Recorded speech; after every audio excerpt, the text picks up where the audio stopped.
सब राम राम भाई।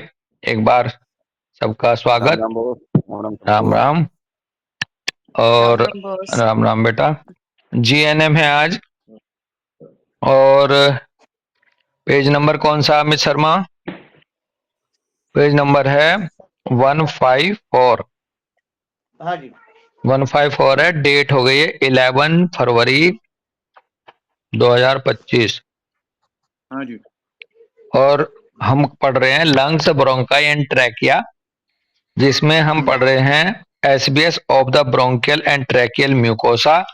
और इसमें हेडिंग है इन्फ्लामेशन ऑफ द ब्रोंकाई, यानी कि ब्रोंकाइटिस।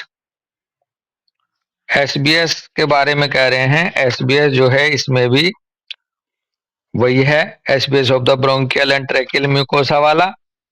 और कॉन्फ्लिक्ट जो है जिसमें था टेरिटोरियल फियर कॉन्फ्लिक्ट और फियर फ्राइट या स्पीचलेस कॉन्फ्लिक्ट। फेस में कह रहे हैं healing phase, restoration of the squamous mucous membrane. Healing phase में रेस्टोरेशन होगा of the squamous mucous membrane का। पेन आएगा। नैरोइंग ऑफ द ब्रोंकाई होगा, ब्रैकेट में जिसको स्टेनोसिस भी कह रहे हैं। और क्लोजर भी हो सकती हैं, जिसकी कंडीशन को एटिलेक्टिसिस बोलते हैं। Due to the healing swelling, ये सब हीलिंग स्वेलिंग की वजह से होगा। ब्रीदिंग नॉइजेज, ब्रैकेट में कह रहे स्ट्राइडर, ये भी मिलेगा। एक्सपेक्टोरेशन ऑफ म्यूकस यानी कि स्पुटम, ये मिलेगा। कफ होगी। Is equal to healing crisis of the bronchial musculature, ये सब का सब इजिकल टू करके कह रहे हैं कि ये healing crisis of the bronchial. अच्छा, कफ होएगी। कफ खास करके healing crisis of the bronchial musculature में आएगी।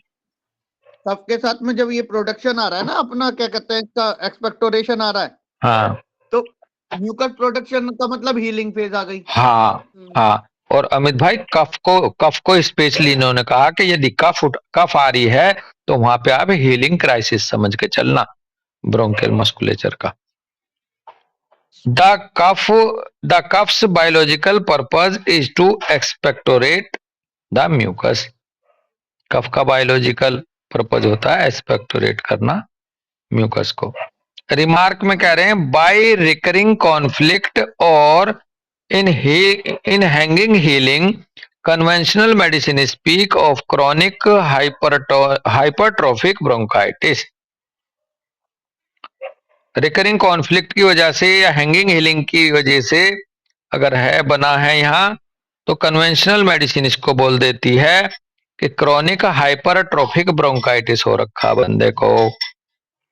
ए bronchial cancer might just as well be diagnosed, एक ब्रोंकियल कैंसर भी यहाँ डायग्नोज हो जाता है साथ के साथ। Should a lung x ray be taken, तो वो यहाँ ये कहते हैं कि भाई एक्सरे करो, और यहाँ ये हो सकता है। कन्वेंशनल मेडिसिन इसमें ये बोलती है by recurring conflict with longer active phase, conventional medicine diagnosis could be chronic destructive bronchitis, bracket में कह रहे हैं destruction of the wall structure. और यदि रिकरिंग कॉन्फ्लिक्ट लंबे समय तक ठहरती रहे एक्टिव फेस में, तो कन्वेंशनल मेडिसिन इसको बोल देती है कि ये क्रॉनिक डिस्ट्रक्टिव ब्रोंकाइटिस है। क्यों? क्योंकि इसमें destruction of the wall structure हो जाता है एक्टिव फेस में बने रहने की वजह से। ज्यादा दिन तक उसमें अल्सरेशन होता रहेगा, सेल का डिग्रेडेशन, सेल नेक्रोज होने के कारण। थेरेपी में कह रहे हैं the conflict is resolve accompany the healing and avoid relapses. Salt water और टी इनहेलेशन, इसमें नमक का पानी या चाय को इनहेल करो, इनहेलेशन करना। चाय को जैसे उबालते हैं और उसकी भाप लेते हैं ना चाय की, इनहेल करना है। टी में कह रहे हैं होर हॉर्न, मार्श मेलो, आइसलैंड मॉसेस, मेलो, प्राइमरोज, मुलीन, एल्डरबेरी, ये सब आपके ये अलग अलग तरह के प्रोडक्ट्स हैं जिनको लेके हम आराम पा सकते हैं इसमें। Colloidal silver internally in the healing crisis, black tea और कॉफी। पॉसिबली कन्वेंशनल मेडिसिन में कोर्टिसोन या एंटी कन्वल्सेंट्स भी दे देते हैं। बाकी लंग रेमेडीज के लिए इन्होंने फिर पेज नंबर पीछे 160 आगे आएगा शायद, वो पेज नंबर 161 पर आएंगी लंग रेमेडीज। तो ये था इन्फ्लेमेशन ऑफ ब्रोंकाई या ब्रोंकाइटिस का हेडिंग। नेक्स्ट इसमें हेडिंग है बल्जिंग और वाइडनिंग ऑफ द ब्रोंकाई, यानी कि ब्रोंकिएक्टेसिस। ब्रोंकिएक्टेसिस हम हाँ पढ़ते थे ना अमित शर्मा जब, कि वो फनल फनल टाइप में फूल जाते हैं, डॉक्टर दीपशिखा जे। हाँ भैया देखो उस दिन प्रतीक जी और ये सब लोग बात कर रहे थे ना, तो अमित भैया जो बता रहा था वो क्या कहता है, अब इन्होंने क्या दे रखा है, कन्वेंशनल मेडिसिन में भी कई बार खांसी के टाइम पर ये एंटी कन्वल्जेंट देते हैं। तो cough is also a type of convulsion, क्योंकि बार बार लगातार लगातार लगातार आ रही है, तो कफ में भी हम कन्वल्जन के रूब्रिक उठा सकते हैं, कन्वल्जन से रिलेटेड रूब्रिक उठा सकते हैं, जो प्रोसेस है इसका। हाँ हाँ बिल्कुल बिल्कुल। तो कोई रूब्रिक बताओ। जो बस स्टेटस एपिलेप्टिकस है ना, वो स्टेटस एस्थमेटिक अस्थमा, जैसे किसी को लगातार अस्थमा अस्थमा का होता है, तो उसमें वो स्टेटस एपिलेप्टिकस की ही कंडीशन होती है। जैसे एपिलेप्टिक एक बार आके और वो फिर ऐसी वो अस्थमा उसका जानलेवा बन रहा है, लगातार हट ही नहीं रहा, तो वहां पर हम देख लेते हैं कि इसका मतलब ये कंटिन्यूअस कन्वर्जन में रह गई क्या मसल, इसकी जो रेस्पिरेटरी मसल है। हाँ हाँ, वैसे ये जो वर्ड हम दोनों रूप में अलग अलग सुनते भी हैं, स्टेटस एपिलेप्टिकस, स्टेटस एस्थमेटिकस, अभी पीछे पढ़ रहे थे ना अमित, तो वहां बल्कि स्टेटस एस्थमेटिकस में क्या था कि उधर लैरिंग्स भी और ब्रोंकाई दोनों में एक साथ इन्वॉल्वमेंट होने की वजह से वहां मसला अटक जाता है एक तरह से। हाँ अटकने वाले ही आ गए ना, स्टेटस में आ गई। हाँ स्टेटस अटकने वाला भाव, और बिल्कुल आपका भाव बिल्कुल सही है, यहाँ पर हम वो रूब्रिक अक्सर ले सकते हैं स्टेटस एपिलेप्टिकस करके, ऐसी ही सिचुएशन का आधार मानते हुए। तो अगला हेडिंग है बल्जिंग और वाइडनिंग ऑफ द ब्रोंकाई, यानी कि ब्रोंकिएक्टेसिस। एसबीएस सेम है, मतलब एसबीएस वही है। एसबीएस देखो इसमें हेडिंग ना होके कॉन्फ्लिक्ट ना हो करके एसबीएस होता है, ये SBS of the bronchial and tracheal mucosa ही मिलेगा इसमें भी। और कॉन्फ्लिक्ट हालांकि साथ के साथ वही अलग से नहीं दिया, जोड़ रखा है वही टेरिटोरियल फियर कॉन्फ्लिक्ट या फिर फियर फ्राइट या स्पीचलेस वाला ही होगा यहाँ। इसमें भी ब्रोंकिएक्टाइसिस में भी according to conventional medicine chronically recurring inflammations can degrade the structure of bronchial wall। Symptoms आएंगे expectoration of large amount of sputum upon arising in the morning। Conventional medicine के अनुसार क्रॉनिकली रिकरिंग इन्फ्लेमेशन जब होने लगता है तो उसकी वजह से डिग्रेड हो जाती है स्ट्रक्चर ब्रोंकियल वाल की, जिसकी वजह से सिम्टम बनते हैं, एक्सपेक्टोरेशन आता लार्ज अमाउंट में, वो भी मॉर्निंग में जब वो बंदा उठता है, जगता है, जगने के बाद। ये ब्रोंकिएक्टाइसिस के सिम्टम्स हैं, डायग्नोसिस है according to conventional medicine. Phase कह रहे हैं अमितपाल भाई, recurring hanging active conflict with local cell degradation from the bronchial mucosa goes to a thinning and subsequent bulging out of the membrane।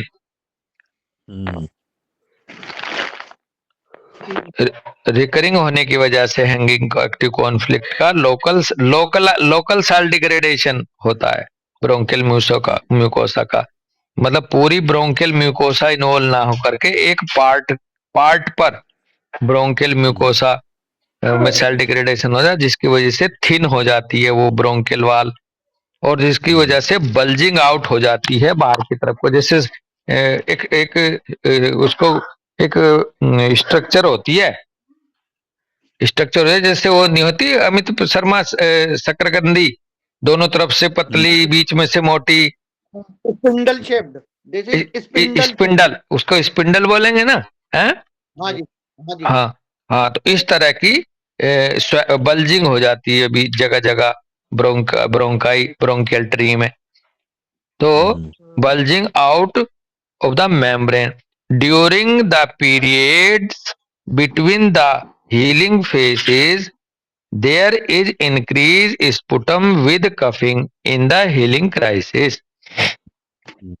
जब during the period between the healing phases, चूंकि hanging active है, बार बार आ रहा है, recurring हो रहा है, तो इस बीच में जो हीलिंग फेसेस आती हैं थोड़ी थोड़ी से समय के बाद में, उसकी वजह से स्पुटम इंक्रीज होता है, और साथ में खांसी आती है हीलिंग क्राइसिस की वजह से। एक बात बड़े पॉइंट आउट होके आ रही है यहाँ पर कि कफ का मतलब है हीलिंग क्राइसिस। कफ का अगर कफ है तो इसका मतलब हीलिंग क्राइसिस, ये क्लियर हो रही है। थेरेपी में कह रहे हैं फाइंड कॉन्फ्लिक्ट एंड और track and resolve them in real life in order to prevent relapses. ठीक है जी।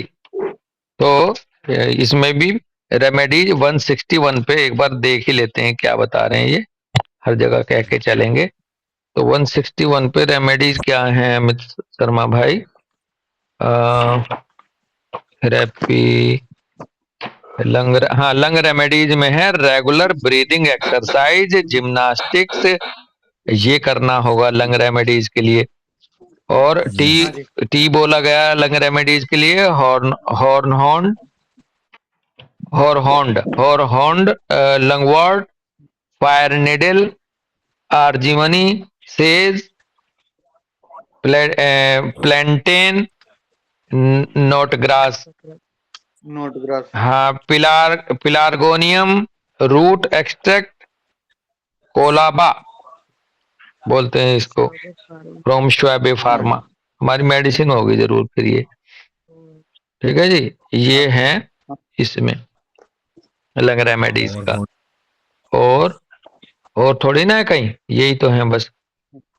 बस असली चीज तो वही है सबके साथ में, उसका क्या कहता है, अगर मैनेजमेंट में है तो लंग एक्सरसाइज, अदरवाइज खांसी बार बार आ रही है तो इसका मतलब कहीं कोई हैंगिंग वाली, वही आपकी बात, वो उसका कफ का बेसिक रीजन ये कि उस चीज को बाहर निकाले, अंदर कुछ है जिसको एक्सपेक्ट करे बस। तो इसका मतलब अंदर कुछ बचा हुआ है जो निकल नहीं पा रहा है, बिल्कुल।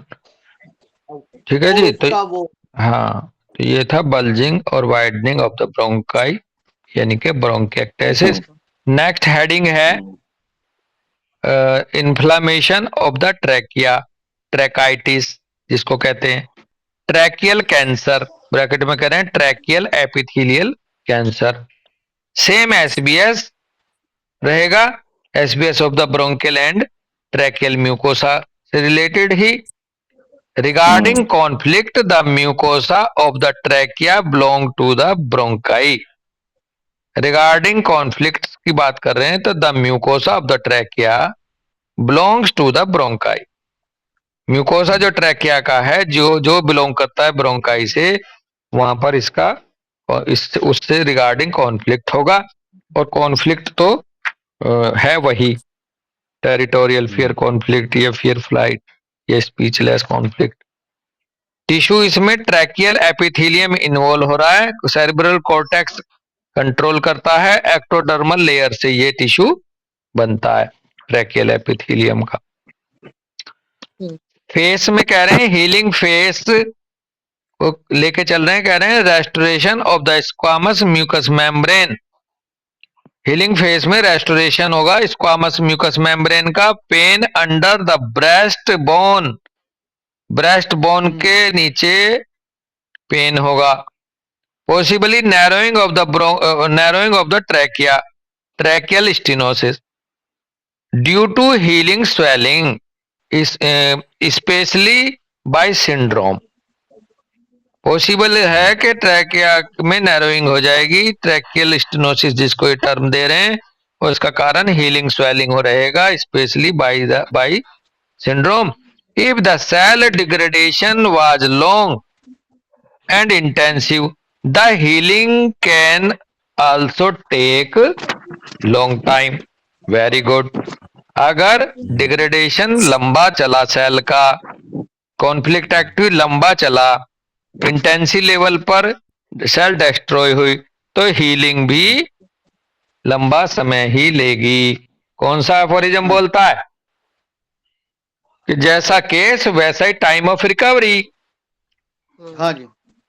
149 है शायद, देखना बेटा यही कोट हो जाएगा वो, डॉक्टर सिमरन, अमित पाल, अमित शर्मा भाई। 148 या 149। 249 डिजीज ऑफ लॉन्ग स्टैंडिंग, हाँ, require for their cure A proportionately longer time. इसके यही लिख लो फुटनोट, वो सॉरी एफोरिज्म नंबर 149। नेचर कितना साथ दे रही है इस टाइम। जैसे आप भी प्रैक्टिस में हो, अमित पाल भी, हम पिछले जब से हम लोग आए हैं शुक्रवार से, मतलब मेरे को ध्यान है थर्सडे से जो है लोकल कॉन्फ्लिक्ट में ये वेदर चेंज हुआ है और बहुत ठंडी हवा चल रही है। तो अधिकतर लोग खांसी जुकाम के बहुत एकदम से पेशेंट्स आए हैं, बहुत है ना। जी। ये खांसी लंबी नहीं है, ये खांसी और सबके साथ खांसी, गले में दर्द और एक्सपेक्ट बलगम टाइप का आ रहा है, लेकिन this is due to draught of air. ये हमारा आएगा कफ ड्राफ्ट ऑफ एयर की वजह से। ये लोकल इसमें, और ये तुरंत ही निकल जा रहा है, एक मेडिसिन सही देते ही तुरंत ही खत्म हो जा रहा है। लेकिन अभी हमने जो बनाया हमने तो वो ड्राफ्ट ऑफ एयर की वजह से आया। ओके। हाँ हाँ, बिल्कुल सही कह रहे हो, और ये पता है काफी बड़े पैमाने पे फैला हुआ है दोस्त, आप बहुत सही ऑब्जर्व कर रहे हैं। हवा बहुत तेज चली थी ना अभी 4 दिन। हाँ, तो सब लोग अपने आसपास में ये देखा करें कि एटमॉस्फेयर में या यहाँ पर किस तरह के चेंजेस आ रहे हैं। अभी जैसे इससे पहले या अभी भी आ सकती है, कई बार अगर निकलना होगा तो मेल्टिंग ऑफ स्नो जो होती है वो भी लगभग इस टाइम वही हवा आती है। हाँ, जो अगर ठंडी हवाएं आएंगी, बर्फीली हवा, और अमित एक कंडीशन और आ सकती है कि warm day and cold nights वाली, हॉट डे एंड कोल्ड, वो अभी कुछ दिन बाद आने वाली है। अच्छा, जैसे धूप सी निकलने लगी ना, दिन में तो गर्मी सी का एहसास हो रहा आजकल, और रात, लेकिन उससे पहले हवा बहुत ठंड, हवा बहुत तेज चल रही थी। हाँ, वो draft of air, draft of air, बिल्कुल, मेल्टिंग स्नो, ये दोनों बहुत जोर अच्छी जोर की जुड़ रही हैं ये कंडीशन में। और अब धीरे धीरे सुबह शाम की जब सर्दी होने लगेगी, रात ठंडी होने लगेगी। मैं खुद देख रहा था 2-4 दिन से, हर्षी को, काना को, इनको भी हो रखा है। तो रात को मैं देखता था जब एकदम टेम्परेचर डाउन होता था दोपहर के बाद, सॉरी आधी रात के बाद, तो हर्षी को खांसी उठती थी आधा पौना घंटा। आज तो खैर नहीं उठी, और लेकिन हाँ ये चल रहा है भाई अमित, बिल्कुल। थेरेपी में कह रहे हैं ट्रैकाइटिस की थेरेपी, हाँ, the conflict is resolve, accompany the healing, avoid recurrences. ये जो अकम्पनी द हीलिंग आता है डॉक्टर सरे, हीलिंग चल रही है, उसके साथ साथ ही कॉन्फ्लिक्ट को रिजॉल्व करना होगा। एक तरह से ये हमारा डाइटन रेजिमेन की तरह से है, या मेंटेनिंग कोज को कैसे दूर करना है उसकी तरह से है। या फिर एक आता था, कौन सी वो होती थी, रिट्रीट, माउंटेनियस रिट्रीट करके, फीवर्स वगैरह में।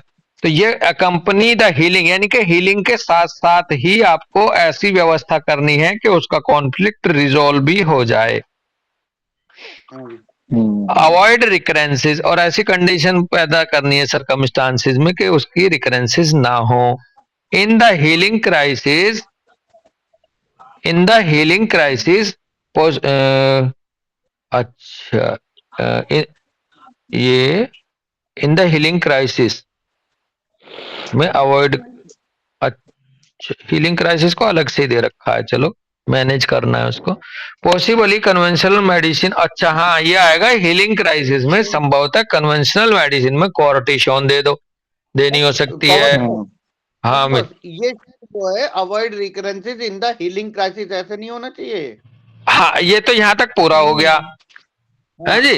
अच्छा, avoid recurrences in the healing, ये लेकिन इनको ये कैपिटल उससे लेके चल रहे दिखे हैं लेटर हाँ से। यही बात है। तो हाँ बेसिकली, इसीलिए और एक बात और अमित शर्मा, हीलिंग क्राइसिस हाँ में ही कफ आएगी, हीलिंग क्राइसिस हाँ में ही बंदा बहुत ज्यादा परेशानी में जाएगा। तो वहां पर आपकी क्या बात करेंगे ये, वहां पर क्या करेंगे मैनेजमेंट के लिए, तुरंत कोर्टिसोन, एंटी कन्वल्सेंट्स देनी पड़ सकती है हीलिंग क्राइसिस में। इफ हाँ नेसेसरी सर्जरी, यदि वहां ट्यूमर है, कैंसर बन गया, तो अगर एयर पासेज को ब्लॉक कर रहा है ट्रैकिया के, तो वहां सर्जरी भी हो सकती है, रिकमेंड, अगर जान पे बात बन गई तो। ठीक है भाई, तो ये था SBS of the bronchial and tracheal mucosa का। नेक्स्ट एसबीएस है SBS of the bronchial muscle. SBS of the bronchial muscle के दो फिगर दे रखे हैं इधर, जो इनको गवर्न करेंगे, सेरेब्रल कॉर्टेक्स और सेरेब्रल मेडुला। इसमें पहला, इसमें हेडिंग है पहला, इस एसबीएस के अंतर्गत, narrowing of the bronchi, bronchial asthma जिसको कह रहे हैं, comma spastic bronchial inflammation, bracket में इसको कह रहे हैं spastic bronchitis. Narrowing of the bronchi, bronchial asthma, और स्पाज्म तो देखो इधर आ गया, spastic bronchial inflammation, spastic bronchitis यदि है। Bronchial asthma causes difficulties in exhaling, goes to slow and heavy exhalation। अभी पीछे हम जब चर्चा कर रहे थे तो अमित शर्मा भाई ने बोला था कि यदि इनहेल करने में दिक्कत है तो इसका लैरिंग्स जिम्मेदार हो सकता है, और अगर एक्सेल करने में डिफिकल्टी है तो ब्रोंकियल ब्रोंकाई इन्वॉल्व हो सकती है। देखो लाइन यहाँ आ गई, ब्रोंकियल अस्थमा में एक्सेलिंग, सांस को बाहर छोड़ने में कठिनाई होती है, दिक्कत हाँ, जिससे वो धीरे धीरे धीरे धीरे बाहर को छोड़ता है। मेडिसिन कौन सी है डिफिकल्ट इन इंस्पिरेशन और डिफिकल्ट एक्सप्रेशन की? बहुत हाँ, हाँ ये जो है ये बड़ा काम का वो बन जाता है, रेस्पिरेशन डिफिकल्ट, इनहेलेशन और डिफिकल्ट एक्सहेलेशन। अब यहाँ पर हम रेस्पिरेशन की बात नहीं कर रहे हैं, यहाँ पर हम कर रहे हैं कफ की बात। हाँ, एक्सेलेशन, हाँ कोई निकला बेटा सिमरन? बॉस देख रहे हैं। बस ये है कफ डीप सीटेड इंस्पायरेशन एग्रावेट, हमारे पास है हिपारसल्फ इपिकाक स्क्विला टैक्सिकम, या Okay. एक सिंपल बताया कफ ऑन इंस्पायरेशन है ना, और कफ है एक्सपायरेशन की वजह से। हाँ हाँ, लेकिन डिफिकल्ट में देखो, डिफिकल्ट में और मजा आएगा। कौन कौन सी मेडिसिन है अमित शर्मा भाई? कफ एक्सपायरेशन में सिर्फ 19 मेडिसिन इन्होंने दे रखी है। डिफिकल्ट एक्सपिरेशन में, है डिफिकल्ट एक्सपायरेशन में 45 में मेरी कफ और एक्सपायरेशन एग्रावेट। हाँ इंस्पायर हाँ हाँ, बेसिक आप वो डिफिकल्ट एक्सपायरेशन, वो फिर हम रेस्पिरेशन में जाएंगे। यहाँ ए- पर अगर हम चल इसमें जो है दिक्कत कर रही है उसकी ड्रॉसेरा आएगी। एक्सपायरेशन के टाइम पर। भैया, ड्रॉसेरा मेफाइटिस और सैम्बुकस दिखा रहे हैं इसमें। अच्छा सिमरन आप क्या भाई- कह रहे हो? Respiration, inspiration, aggravation. वो फिर रेस्पिरेशन ओके, की बात आ गई। हाँ दोनों दोनों में देख लेंगे ना अमित, आप गलत नहीं हो, आप सही हो, लेकिन मैं सोच रहा हूँ दोनों में देख लेंगे दोस्त। कब? ब्रॉड में अगर हम, हाँ तो ब्रॉड में इसमें है 15-20 मेडिसिन, और aconite, apis, bryonia, capsicum, causticum, chamomilla है इसमें। रूब्रिक क्या लिया आपने Simran? Respiration, inspiration, inspiration, aggravation. Inspiration, और नहीं इंस्पिरेशन या expiration, X E for elephant, नहीं एक्स देखो बेटा, एक्सलेशन है ना जी एक्सलेशन, कफ तो है ही ब्रोंकियल अस्थमा जो है अमित शर्मा भाई, लेकिन एक्सलेशन और इनहेलेशन थोड़ा भाव ऐसा भी आता है कि ऑक्सीजन का अंदर इनहेल करना और ऑक्सीजन को बाहर एक्सहेल करना। पवन बोस, इसमें ये इन्होंने वैसे तीन बहुत दवाइयां सारी हैं। दे रखी हैं मेडिसिन, अब आ गई इसमें 65 के आसपास है कफ रेस्पिरेशन डिफिकल्ट एक्सपायरेशन में। ओके 65 है। हाँ, क्लोरेलम, ड्रोसेरा, मेफाइटिस, एम्बुकस, स्पोंजिया, ये मेन है। ओके ओके, तो मतलब कुल मिला के देखो कफ के रूप में जाके देखना बनता है जो अमित शर्मा का भाव है, और रेस्पिरेशन डिफिकल्ट एक्सहेलेशन या एक्सपायरेशन में भी इसको देख वो सर सकते हो। इसमें एक रूब्रिक ले सकते हैं जिसमें लिख सकते डिफिकल्ट एक्सपीरिएशन कफ ड्यूरिंग, तो हाँ हाँ जी, फिर वो फिर वो उसमें दोनों तीन की मेडिसिन ही तरह। आएगी, ड्रोसेरा, मेफाइटिस और सैम्बिकस। हाँ हाँ, तो ये ज्यादा डीप है रेमेडी तीनों, क्योंकि यहाँ अस्थमा भी जुड़ गया और एक्सहेलेशन भी जुड़ गया, एक्सपिरेशन भी। हाँ जी। तो bronchial asthma causes difficulties in exhaling, goes to slow and heavy exhalation. If the mucosa and muscles are affected, the condition is associated by bronchitis and bronchial stenosis. साथ में यदि म्यूकोसा और मसल्स भी affect हो गई bronchi की, तो ये कंडीशन साथ में जुड़ जाएगी ब्रोंकाइटिस के साथ, और ब्रोंकियल स्टेनोसिस भी यहाँ हो जाएगी। कॉन्फ्लिक्ट कह रहे हैं टेरिटोरियल फियर कॉन्फ्लिक्ट और फियर फ्राइट या speechlessness conflict in the healing crisis. ये हीलिंग क्राइसिस के दौरान है, depending on handedness, hormone levels and previous conflict. Bracket से बाहर कह रहे हैं, ये ब्रैकेट में था depending on handedness, hormone level and previous conflict, bracket से बाहर करें, and additionally an active conflict और a healing crisis on the opposite left cerebral cortex side, यानी कि टेरिटोरियल फियर कॉन्फ्लिक्ट भी हो सकता है। Opposite left cerebral cortex side territorial fear conflict से रिलेटेड होगा। ये पेज नंबर 152 पे इसका रेफरेंस देके दिखा रखे हैं, और 152 में लेफ्ट साइड में ये रिंग बन रहा है सेरिब्रल कॉर्टेक्स पे, space of the bronchial and tracheal mucosa वाले में जो फिगर दे रखी है, उसमें लेफ्ट साइड हमारे सामने जो राइट हमें दिखता है वो उसमें लेफ्ट है फिगर में, फिगर में वो लेफ्ट होता है, इससे ये महसूस हो रही है बात, है जी। वहां पर वो बनेगा, एक रिंग बनेगा उसमें। एग्जाम्पल कह रहे हैं यहां पर, when he was a child the 33-year-old right handed asthmatic patient had to listen to the intense arguing of his parents.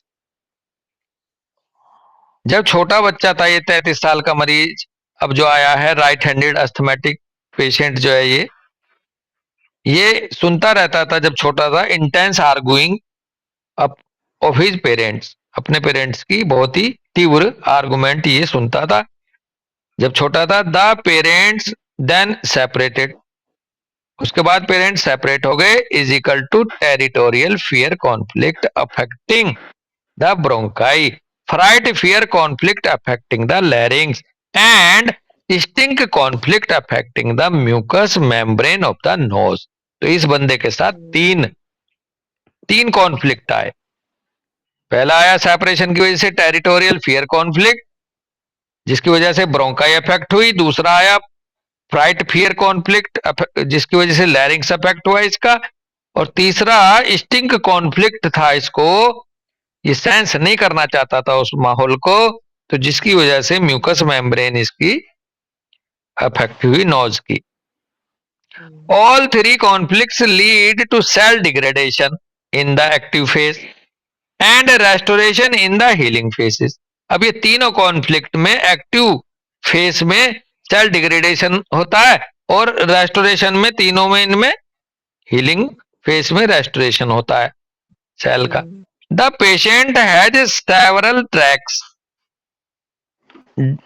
dampness or damp warm weather, arguments, separations and disharmony of every sort.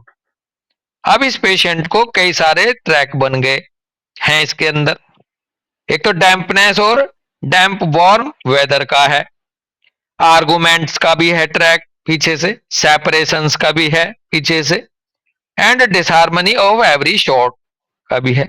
Due to the tracks ही repeatedly comes into activity and then into healing with the symptoms of asthma and स्निफल्स।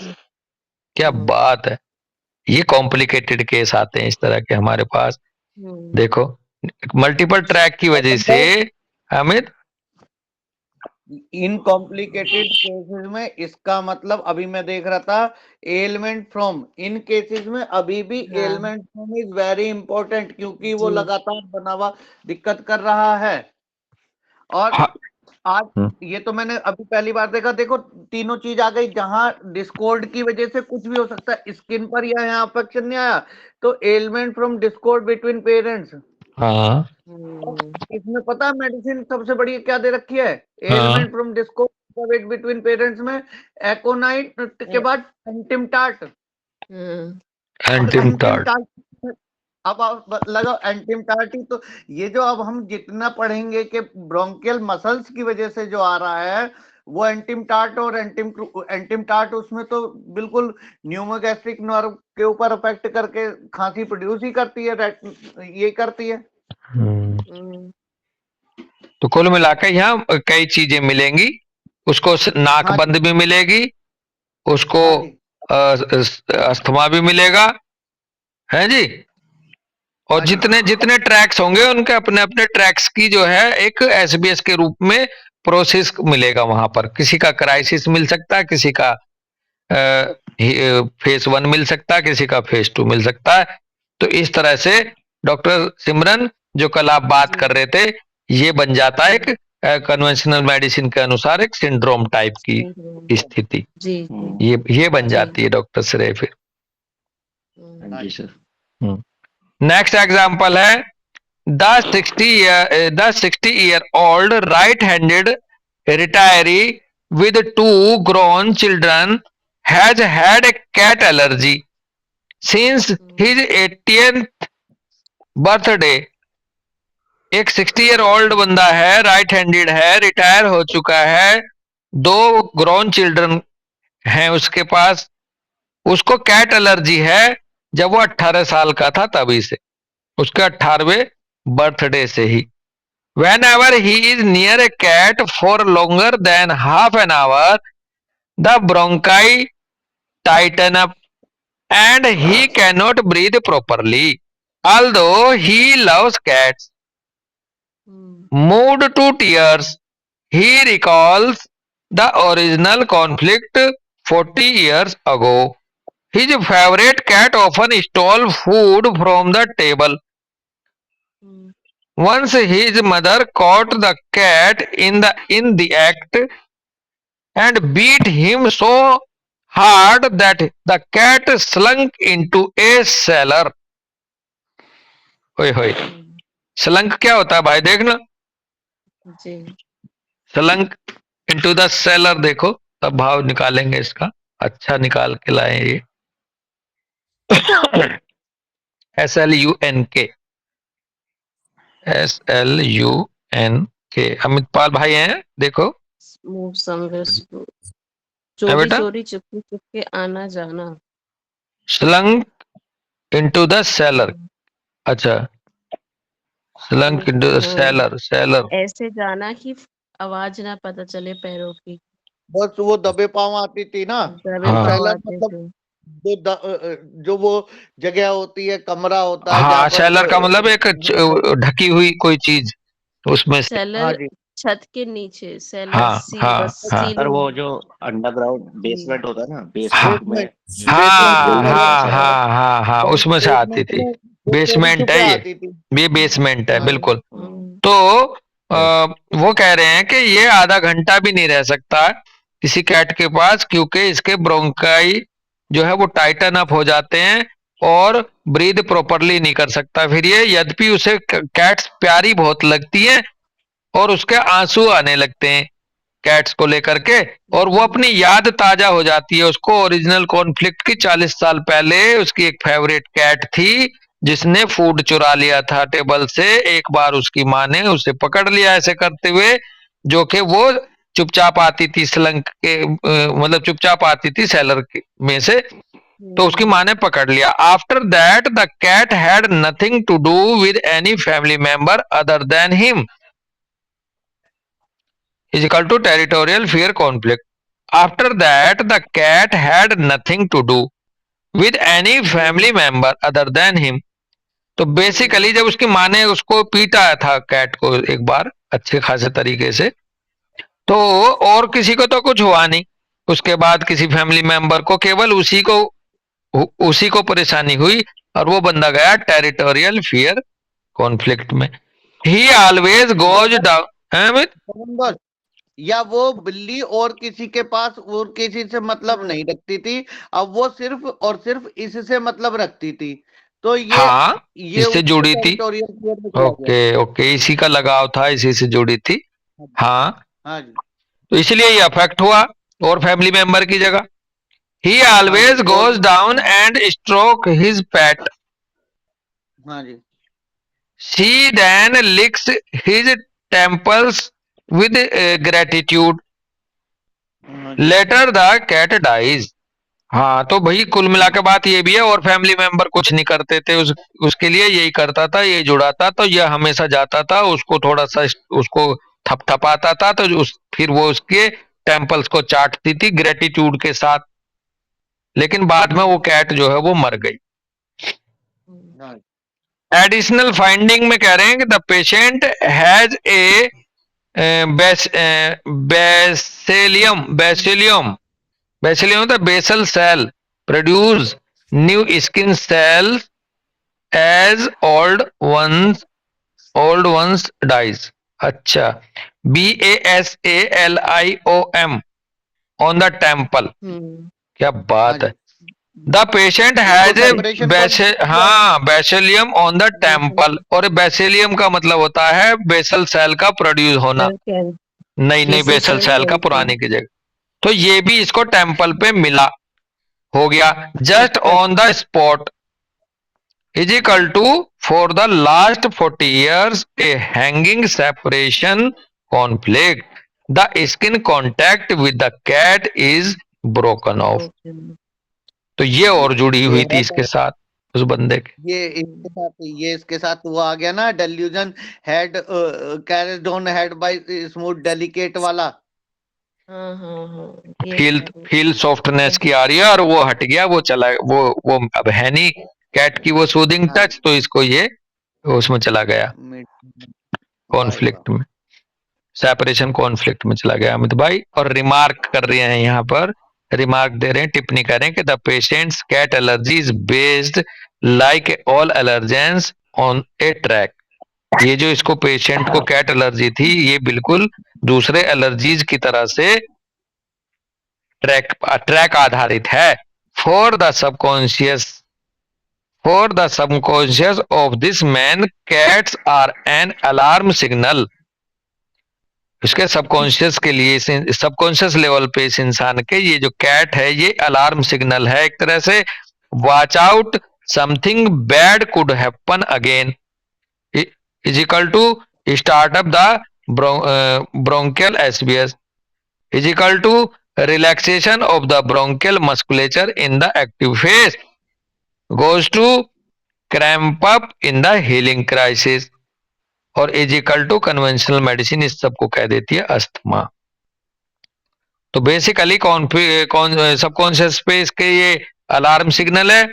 जब भी ये कुछ ऐसा बुरा देखता है, कुछ भी बुरा घटता है, तो ये स्टार्टअप हो जाता है इसका ब्रोंकियल एसबीएस, जो आगे बढ़ता है रिलैक्सेशन ऑफ ब्रोंकियल मस्कुलेचर में एक्टिव फेज में पहले, तो फिर उसके बाद वो क्रैम्पिंग अप में चला जाता है मस्कुलेचर ब्रोंकाई हीलिंग क्राइसिस के दौरान, और फिर कुल मिला के इसको अस्थमा का अटैक आ जाता है इस तरह से, और कन्वेंशनल मेडिसिन इसको अस्थमा डिक्लेयर कर देती है। ये कर रखा है। टिश्यू में कह रहे हैं ब्रोंकियल मस्कुलेचर यहाँ शामिल है इस एसबीएस में।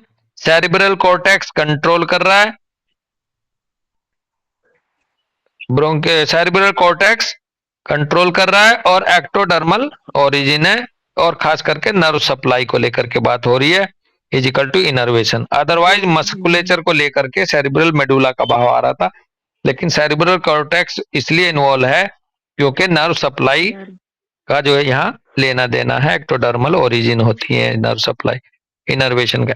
एंड सेरिब्रल मेडुला भी शामिल है, तो वो है मेसोडर्म की वजह से, मसल्स कनेक्टिव टिश्यू की वजह से, और वो आउट ऑफ न्यूट्रिशन यहाँ रोल है मेसोडर्म का यहाँ, usually coupled with bronchial mucosa, और फिर साथ में कपल्ड करके यहाँ ब्रोंकियल म्यूकोसा भी शामिल हो गई, फिर एक्टोडर्मल ओरिजिन है, तो फिर उधर से सेरिब्रल कॉर्टेक्स आ जाएगा। तो इस तरह से ये एक ट्राइंगल सा या कॉम्बो सा बना हुआ है, मिक्स। हाँ बेटा, cerebral medulla mesoderm nutrition provide करने के लिए, बेसिकली जो कनेक्टिव मतलब मैं टिश्यू है ना, समझी नहीं। हाँ हाँ। हाँ कनेक्टिव टिश्यू है मेसोडर्म एक तरह से, और इसका जैसे उसका नर्व सप्लाई इंफॉर्मेशन का था इनर्वेशन का, तो इसी तरह से मेसोडर्म का जो यहाँ रोल है इस केस में, ये इसका न्यूट्रिशन के रूप में है।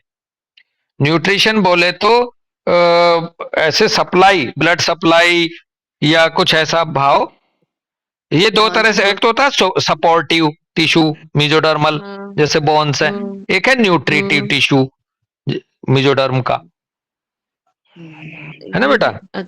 हाँ, और इसमें भी अगर आपको ये बात क्लिक हुई है, तो इसमें भी सिक्रीटरी सेल्स होंगी, क्यूबोइडल जो, हाँ कनेक्टिव टिश्यू, ओके।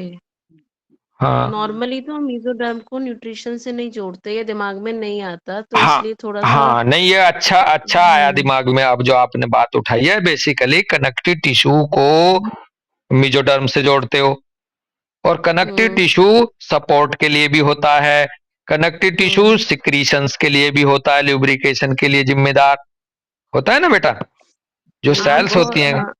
तो जहां पर बड़े सर क्या बोलते थे, दो तरह के रोल होते हैं, या वो ट्यूमर के हिसाब से बोलते थे, अब आपको समझ में आ जाएगा। बड़े सर बोलते थे, हाँ मित्र, ओल्ड और न्यू मेसोडर्म वाली बात आ गई ना। ओल्ड मेसोडर्म जो है वो हमारा न्यूट्रिशन में भी हेल्प करता है, हाँ, और न्यू करेगा सपोर्ट में। हाँ, तो बड़े सर इसको ऐसे, हाँ बेटा बोलो। यहाँ पे तो न्यू मेसोडर्म की बात हो रही है ना, माइनस प्लस में चल रहा है दोनों। हाँ, एक देखो यहाँ भी देखना पड़ेगा, और लेकिन थोड़ा सा भाव वो ले लो पहले, जो मैं कहना चाह रहा हूँ। बड़े सर अक्सर बोलते थे कि जो ट्यूमर बनते हैं दो तरह के होते हैं, एक तो फादरली ट्यूमर, एक मदरली ट्यूमर। जो फादरली ट्यूमर होते हैं वो सपोर्ट, बॉडी की कहीं सपोर्ट जा रही है उसको, उसके लिए आते हैं। और जो मदरली ट्यूमर बोलते हैं वो होते हैं जो सिक्रेटरी सेल्स से बने होते हैं, न्यूट्रिएंट, जहां लुब्रिकेशन सिक्रीशन होता है। तो आप बिल्कुल सही कह रहे हो यहाँ पर। तो अब ये जरूरी नहीं है कि न्यू मेसोडर्म से फादरली ही बने, क्योंकि यहाँ ये न्यूट्रिशन से रिलेटेड है यहाँ मेसोडर्म का, और है ये न्यू मेसोडर्म से ही। ये बात भी आपकी पक्की है, क्योंकि ऊपर देखा हमने सेल डिग्रेडेशन हो रहा है एक्टिव फेज में। तो न्यूट्रिशन का भाव कुछ ऐसे तो मिल रहा है दीप सिंह अभी, डॉक्टर सिमरन, है ना। बाकी और क्लियर कर लेंगे, और इस पे दिमाग लगाओ। पीछे भी आया, ये आपने अच्छा उठाया, आज कई बार आया ये न्यूट्रिटिव, न्यूट्रिशन, इनर्वेशन के साथ में या न्यूट्रिशन का लेकर के यहाँ मेसोडर्म को शामिल किया हुआ है इसमें, ठीक है। तो फिर बाद साथ में कपल्ड हो जाता है ब्रोंकियल म्यूकोसा भी इसके साथ, एक्टोडर्म के रूप में। कॉन्फ्लिक्ट एक्टिव में कह रहे हैं सेरिब्रल मेडुला, जिसको मेसोडर्म कंट्रोल करती है, cerebral medulla dash mesoderm controlled cell degradation of the bronchial musculature. Bracket में कह रहे हैं muscle necrosis goes to muscle weakness. Simultaneously, cerebral cortex controlled reduction of innervation goes to motoric paralysis. इसलिए वो conflict active में musculature loose हो जाता है, रिलैक्स होता है. In the case of coupled conflict, at the same time degradation of bronchial mucosa. Dash लगा कह रहे हैं all largely symptomless. ये सारे के सारी चीजें सिम्टम लेस होंगी जितना भी यहां तक हो रहा है अभी.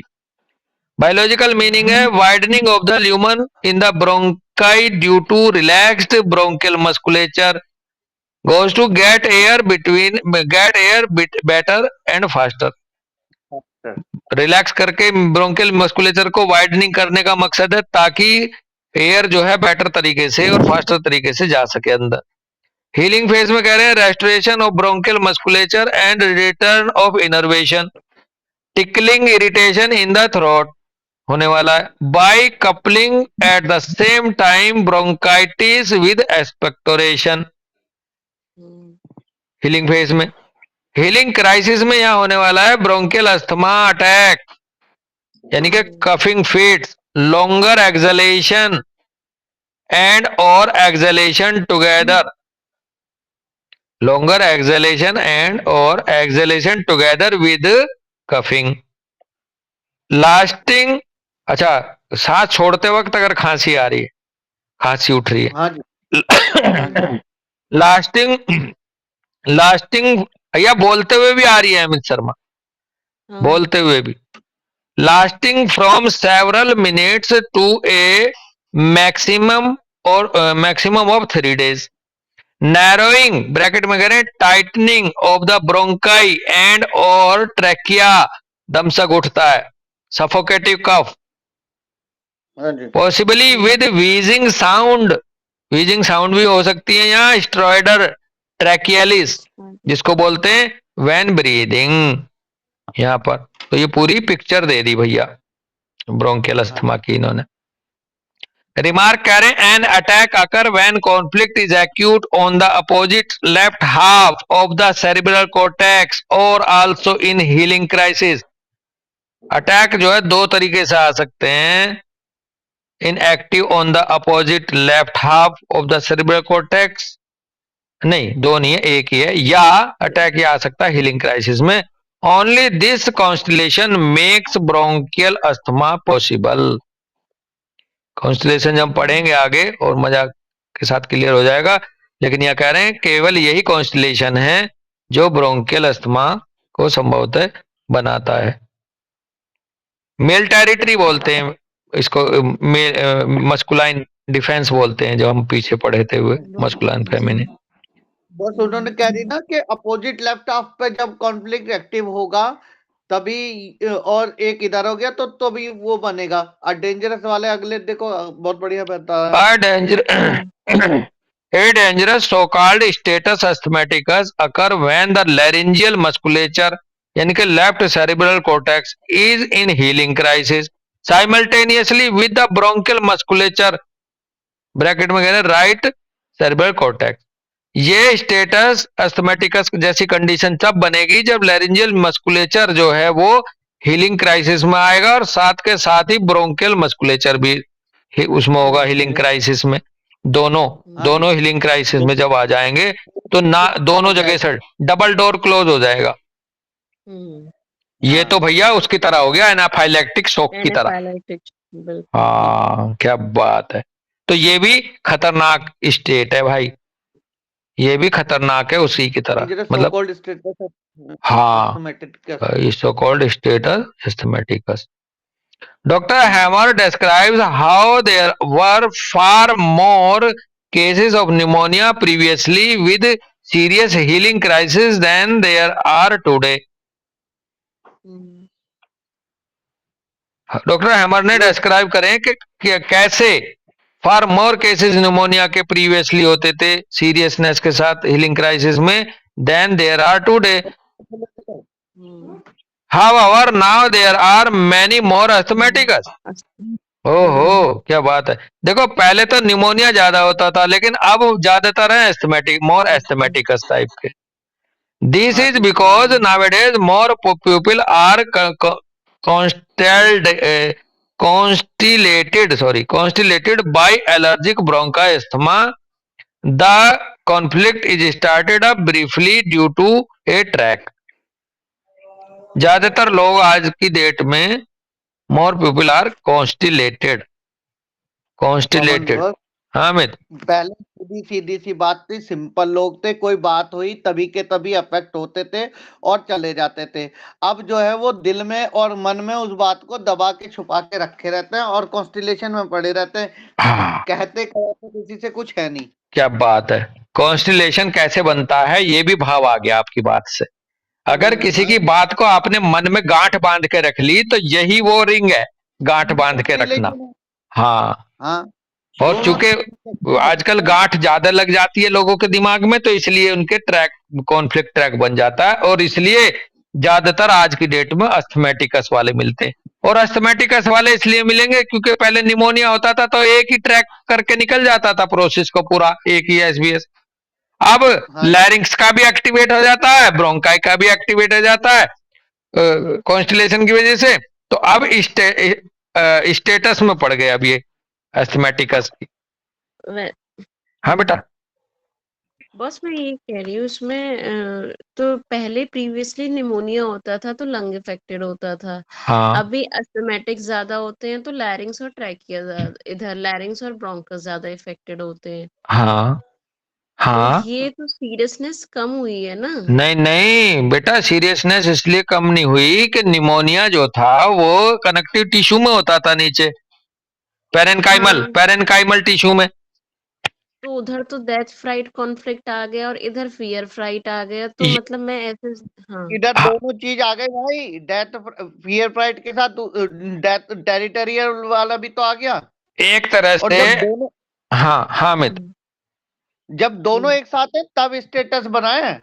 आप बे- बात नहीं, समझ रहे आज हो? का नहीं नहीं ये ठीक है, इसमें लिखा है however now there are many more asthmatics लिखा है। हाँ हाँ जी, हाँ तो हाँ मैं स्टेटस एपी हाँ। अस्थमैटिकस, तो ये बात तो सही है इंडिविजुअली कि ये अपने आप में एक डेथ टेकिंग कंडीशन आ गई। लेकिन ये जो उन्होंने डॉक्टर हेमरसन ने इस पैराग्राफ में बोला है तो उस सेंस में मेरे को ये समझ में आ रहा था आप कि अब आप थोड़े पहले डॉक्टर सिमरन इसको क्लियर कर लो कि निमोनिया ज्यादा डेंजरस है या एस्थमेटिकस ज्यादा डेंजरस। अस्थमैटिकस ज्यादा डेंजरस है, ये कंफर्म है। क्योंकि क्योंकि निमोनिया एक एक ऐसी पैथोलॉजी है, एक ऐसा एसबीएस है जो आया और वो अपने प्रोसेस को पूरा करके आराम से निकल गया। जी जी जी। लेकिन ये जो एस्थमेटिकस जैसी कंडीशन है, ये मन में गांठ, कहते हैं ना शरीर तो सही कर दे, इसके मन को कैसे सही करें। अगर जी मन में गांठ लगी हुई है तो वो वहां से उसको ट्रिगर करती रहेगी। जबकि निमोनिया इनो जो है एक एक एक कॉमन, एक ऐसे समझो, जी एक फिगरेटिव कह लो, एक जो दूसरा वर्ड आता है वो रियल लेटरल। है, रियल। लिटरल। तो ये फिगरेटिव हम्म, है अस्थमेटिकस का लेना देना, फिगरेटिव सा बन जाता है थोड़ा सा ये, कि सिमरन तो मेरे बेसिक। सामने आई नहीं, मेरे को कॉन्फ्लिक्ट ट्रैक एक्टिवेट हुआ नहीं, अमित शर्मा ने मेरा ये कह दिया था, जब भी अमित शर्मा मेरे आगे से निकलता मेरा वो दिक्कत हो जाती है। तो ये इसलिए ज्यादा खतरनाक है आज की डेट में, इसलिए ज्यादातर अस्थमेटिकस है क्योंकि कॉन्स्टिलेशन बन रहे हैं लोगों के दिमाग में। जो अमित शर्मा भैया कह रहे हैं ना, पहले सीधा जी आदमी था, जी जी सीधा आदमी जी गांठ जी बांध के नहीं रखता था। हाँ, अगर उसे निमोनिया हुआ तो हुआ। और वैसे भी आप देख लो, निमोनिया का 10 दिन का पीरियड बताते हैं ज्यादा से ज्यादा। किसी हाँ को हाँ निमोनिया हाँ। शुरू होने से रिजोल्व होने तक 10 एक दिन में सही हो जाता है, अगर वो मैनेज कर लेते हैं सही तरीके से। हाँ, अब आप कहोगे साहब निमोनिया से तो जान चली जा रही है, इसलिए चली जा रही है निमोनिया के साथ कॉन्स्टिलेशन भी शामिल हो रहे हैं। समझ रहे बेटा। तो बे तो बेसिकली यहाँ इन्होंने जो लाइन बोली है however now there are more asthmatics. Asthmatics में क्योंकि स्टेटस अस्थमैटिकस वाले केस के काफी चांसेस होते हैं और डेंजरस होता है, इन्होंने इसलिए जनरलाइज करा है इसको हाँ कि ये मोर डेंजरस है हाँ ऐसे। हाँ। ठीक है इसलिए ज्यादा ठीक है। ये खतरनाक है, और ज्यादा उबाऊ है। डेंजरस भी हम्म छोड़ो, ज्यादा चिपका हम्म। पड़ा है लोगों के साथ। अरे लोगों की जी। गाड़ियों में इनहेलर रखे हैं, बड़े बड़े जो ऑफिस में जाते हैं उन लोगों के अच्छा खूब। बिल्कुल। By allergic bronchial asthma, the conflict is started up briefly due to a tract. Allergic bronchial asthma जो भी है, इसमें कॉन्फ्लिक्ट जो है स्टार्टअप हो जाता है बहुत ही संक्षिप्त रूप से, किसी ट्रैक की वजह से, किसी के देखने से, किसी कहीं से गुजरने से, किसी स्मेल से, जो उसने पहले ट्रैक बनाया हुआ था जिस सिचुएशन को लेके, और इसको कन्वेंशनल मेडिसिन कह देती है, एलर्जेन है ये, कोई एलर्जन होता है। थेरेपी कर लेते हैं। थेरेपी में कह रहे हैं फाइंड आउट व्हाट कॉन्फ्लिक्ट और एंड और tracks are and if possible resolve them in real life. ये इतना आसानी से रिजोल्व नहीं होता, ये मेडिसिन होम्योपैथिक राइट रेमेडी से रिजोल्व होगा, क्योंकि सबकॉन्शियस पे ट्रैक बना है, तो रिजोल्व कर कैसे देंगे भाई साहब हमारे इतने जल्दी। गाइडिंग थॉट्स है I am safe, I am in the hands of God, breathing breathing exercises, dancing, singing, इस तरह के मैनेजमेंट कराओ। Hydrogen peroxide internally, vitamin D3 cod liver oil के रूप में, Hildegard of Bingen, dill lovage elixir special recipe, juniper berry honey spice special recipe, juniper berry special recipe. फिर बोले in the healing crisis black tea और coffee. अगर healing crisis है, खांसी उठ रही है जबरदस्त, तो वहां ब्लैक टी या कॉफी दे दो। POSS possibly conventional medicine, cortisone, antispasmodic and bronchodilatics dilators दे दो। A prolonged intake is not recommended because of side effects of cortisone या ब्रोंकोडायलेटर्स का।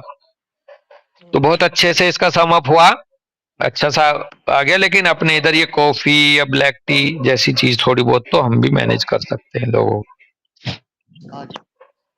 ठीक है भाई जी, तो बहुत अच्छा रहा डिस्कशन आज का, बहुत बहुत धन्यवाद सबका, सबको नमस्ते, राम राम भाई, राम राम, राम राम भाई, राम राम सभी को।